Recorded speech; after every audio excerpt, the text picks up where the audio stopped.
All right, go ahead. Mr. Rodney Winfield, we are very pleased that you would receive us today in this inner sanctum of music and art.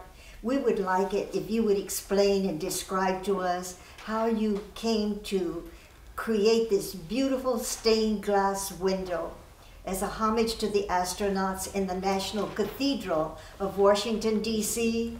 Could you tell us how those plans came, and above all, how you received the rock from the astronauts that was placed in the center of the stained glass window?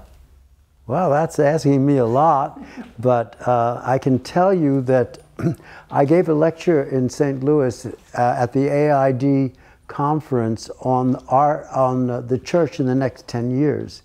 And there was a man who was from the National Cathedral also speaking, and I started to speak about what my children had told me, that they wanted a beautiful place that was very spiritual, or they wanted something in the woods or something like that.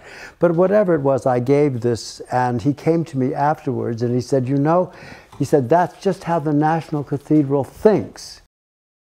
I would appreciate very much you giving me the story and the origin of the moon rock that is placed in your stained glass window in the National Cathedral in Washington, D.C.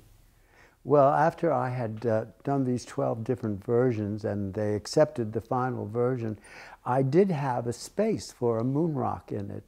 And we tried to get the moon rock, and we weren't successful in getting the moon rock because President Nixon and Dean Sayre did not get along too well together. So anyway, when Nixon got into trouble, they then asked him again. And he said yes, and so we were given the moon rock, and it was presented to us at the dedication.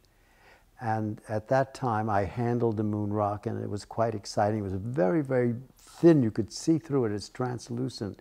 And the astronauts were there, and I got all their autographs because I said, it's like getting, you know, Columbus's autograph. Here's the people who've been to the moon. I was so excited. So anyway, that's how we got the moon rock in there. That was beautiful.